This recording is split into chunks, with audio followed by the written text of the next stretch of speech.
Let's talk about BLCJs. In this video, I'm going to talk about the various methods you can use to control and predict the behavior of BLCJs at the various frame rates that they're commonly done at. First of all, I'm going to cover 15 to 30 FPS jumps. After that, I will cover 60 FPS jumps. And finally, I will briefly touch on uncapped jumps, which are pretty much not used at the moment, but could in theory have some niche use. Before I immediately get into that, I'm going to briefly touch upon the setup that I use for performing any kind of BLCJ. It varies from person to person, but I believe I could have a couple tips that seem to be helpful. First of all, let's put this on 60 FPS. Right, this is all assuming you're doing a straightforward jump, forward facing into the cube, standing up against it. The first note I'd like to make is that it's possible to use a visual cue, but there's two reasons that I wouldn't recommend it. The first is that at different frame rates, notably at very low frame rates this will matter, the visual cue will change. For example, when I do a guided slide on 60, you can see me slide in. If I do the same thing on 15, there will be no slide at all. I will just teleport from here to up on top of the cube. And if you're relying on a visual cue, it just won't be there. So I would emphasize putting stock in memorizing the timing between the guided slide and the click. So just to show at 60 the exact timing, I'm going to try and say it while I do the jump, so forgive me if this goes horribly wrong. Guided slide, click. That's the timing. The second reason that it's relevant, I will get into more detail on this later, is that the visual cue will change at 60. This doesn't affect 15 to 30, but at 60 the visual cue will change depending on whether you're slow sliding or fast sliding. Again, more on that later. That second one was a fast slide, the first one was a slow slide, and the visual cue was different. You move into the cube faster with a fast slide, as the name would suggest, and you'd have to look for different things and notice on the fly which one you're getting and then adjust your cue timing manually. It's a lot more work than I think it needs to be if you just focus on the timing. One last thing I'll mention is that Cyro has found out that for him, he finds it a lot easier to do in third person. As I don't recommend a visual cue, I also suppose I wouldn't really recommend this, but if you struggle, it's worth a go. He said it improved his success rate dramatically, so try it. I can't get it to work, it doesn't help me at all, but it's worth mentioning. Right, now I'm going to start with 15 to 30 FPS jumps. The behavior for 15, 20, 25 and 30 FPS jumps is more or less identical for all of the tricks I'm about to show, the only difference being that the higher the frame rate, the further you jump. At 15 it's a short hop, at 30 it's about a quarter of the distance of a 60 FPS jump. I'll show you what happens anyway. The default behavior for all these frame rates doing a BLCJ on flat ground is usually vertical. There are sporadic exceptions to this. I hope they don't crop up when I'm trying to show off the fact that this should be vertical, but they're inconsistent. There's no way to predict them. They're not reliable. So default behavior is just going straight up like that. That's not very useful, so let's talk about some ways you can force the BLCJ to go the direction you want. The first one I'm going to have to go and show out here is to tilt the cube. If you tilt the cube, then go so that the cube is tilted away from you, the jump will go forwards. The angle of the tilt affects this, and if it's more tilted, then it will result in a shallower arc and more horizontal distance and less vertical height. I'm going to do this in the other direction so that I don't just hit a building. I find it easier to set up the tilt sideways like this. You can't really get a good angle if you're head on like this. It's difficult to see because the cube gets in the way, at least on 120 FOV. So set up the tilt like that, get into position, and eventually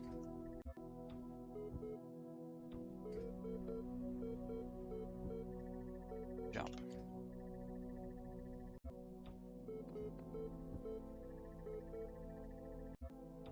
There you go. These are good if you can find them. The reason for that is that they are consistent. If I place this cube so that the end of it is on that little ledge every time, the tilt will be the same every time. The distance I travel will be the same every time. There's nothing else you need really to do a setup other than place it here. And for that reason these are quite good. But you won't always have something like this, or a hill would work too, but you won't always have a hill or a piece of geometry to lean the cube off of. So the second method I'm going to show you is the clip method. Shout out to Apple for finding this one. You can do this with a wall, you can also do this with a corner. I'm going to show a wall, it's easier with a corner, but I need to use a wall to show what I'm about to show, which is the distance you go with a clip jump. The distance you travel, or more specifically, the arc of the jump, is affected by how far the cube is clipped into you. So just to show, here, the cube is clipped about this far into me, so that the top of the cube and the top of the wireframe, or the bottom of the wireframe, I suppose, are roughly in line. I slide off to the side. Okay, there we go. So roughly in the middle.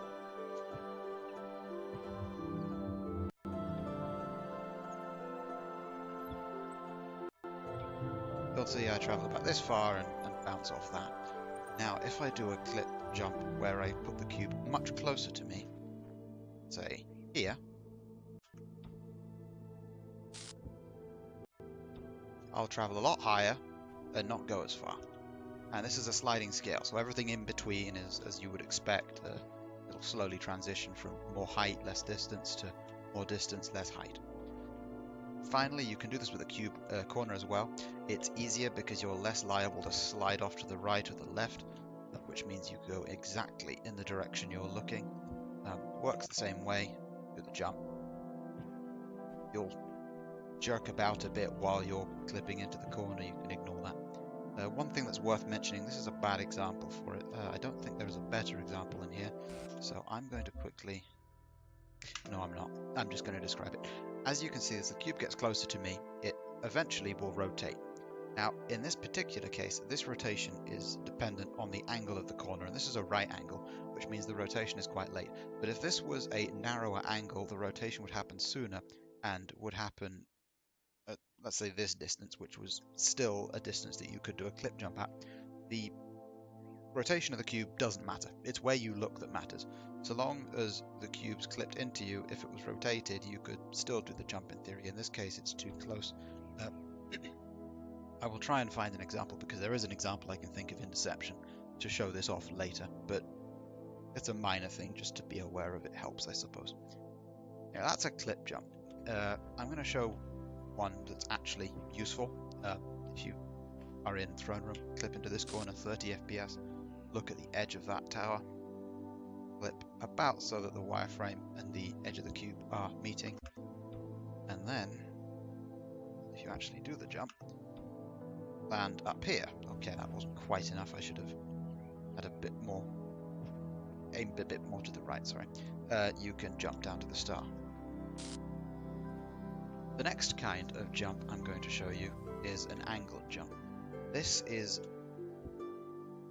one of the first ones I found. It's very it's difficult to have precise setups. The reason for that is that you just drop the cube and look sort of diagonally across. You don't want to stand exactly at the corner, a little to the side of the corner, and then stand at an angle like this, and you will jump like this. The thing is, angle and distance and which side of the cube you stand on, all that affects the jump. And it's very difficult to have a precise setup that way, because invariably you will aim a little to the left or a little to the right, or not place the cube perfectly every time. It's not easy to rely on. However, there are two other kinds of angle jumps which are easy to rely on. The first one is the what I'm going to call a Goliath jump, because you use it in Goliath and Road to Gehenna. It's not very consistent all the time. I'm not sure why, but it works perfectly in Goliath. It doesn't work very well here, for example. But the setup is to stand off to the side of the cube, look roughly at this line, and stand roughly in line with this line, then look to the right at this line, and then do the jump. And if you perform it correctly, you will go in that direction. I went vertically. This is difficult to show because it isn't consistent, and it works best in Goliath. Just ask someone for a link, or I'll put one in the description, for the Goliath jump, and that's what I'm talking about. If it works in the situation you find yourself in, great. If not, use one of the other methods. The last angled method is another kind that is useful for going specific directions and can be done more or less anywhere you have a flat surface. So this wall would work, this barrier would work. Not every wall works. If it has a lip at the top of it, it won't work very well, and some walls just don't for some reason. As an example, the walls at the very top of the tower during the ascent don't behave very well with this. Anyway, the idea is you're doing an angled jump, but because the wall is there, you are instantly cancelling all momentum in one of the X or Y axes. It depends exactly where you visualize this looking down. Basically, you're cancelling all your momentum in one direction and only keeping the momentum in the other direction. So if I do a jump like this, I will travel parallel to the wall in that direction. The further you stand off center from the cube, the more distance you will travel, because the more momentum you'll have in that direction that isn't getting cancelled by the wall. So as an example, see, that's an example of the wall not behaving very well and me just bouncing off the top of it. I'm going to find a different wall. Let's try this barrier.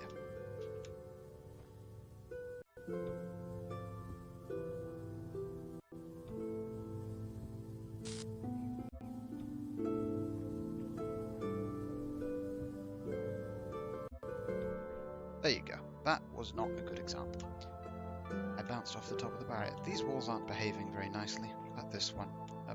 In this situation, you really just have to try all the walls around you and see which ones happen to work best, because the behavior will change based on God knows what. There you go. That was kind of it. If you want to land over here, for example, and didn't mind a little bit of extra direction backwards or forwards, that would work. Anyway, that's the idea. Try it in places. Usually it works better than I'm able to show off right now.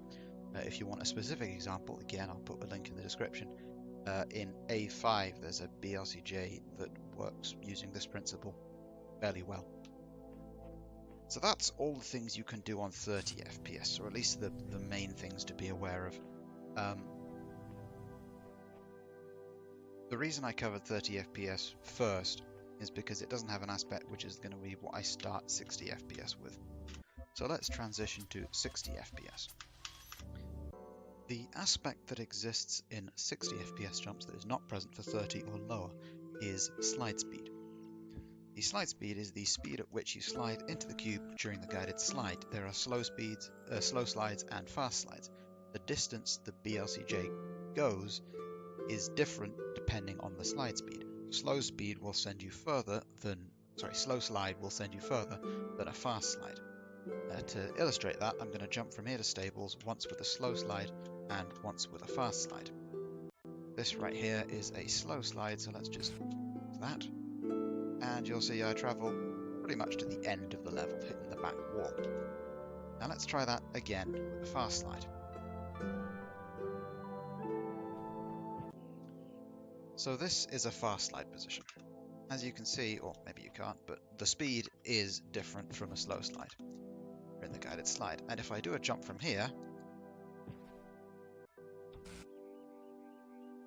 you will notice I'm not traveling anywhere near as far. Rather than landing at the back of the level, I land here instead.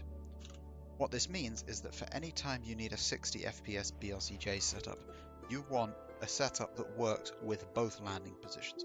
In all cases, one of the outcomes will be preferable, but you need to be able to deal with both. Otherwise, you will either have to just pray for the correct one, or replace the cube and just keep doing guided slides until you get the slide speed that you need. Neither of which are particularly good in a run. So, as an example here, if you were coming for Armory, if this was the uncapped category, if you land here, you can switch to uncapped, nose over this barrier. If you land here, you can put the cube here, jump up here, parkour your way over. This also affects the next thing I'm going to talk about for 60 FPS, which is a angled wall jump. Similar to the 30 one, it's exactly the same principle, but it happens at 60 instead. I'm going to use this wall because it's also the one I know works with Armory setup. So just like a 30, you put the cube in front of it, stand a little off to the side and look to the right, and don't go anywhere. Let's try that again. There you go. See, I'm traveling to the right, and I'm traveling notably less distance than if I had just done a front-facing BLCJ in this direction. The reason this is different from 30 is that the slide speed has an effect on the jump.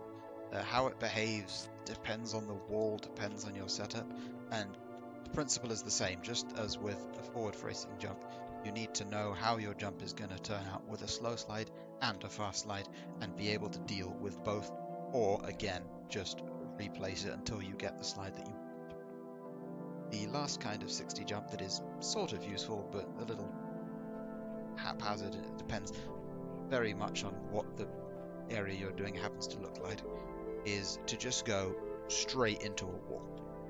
This will then translate into going vertically upwards, and depending on the wall, going backwards or a little forwards or off to the side a little.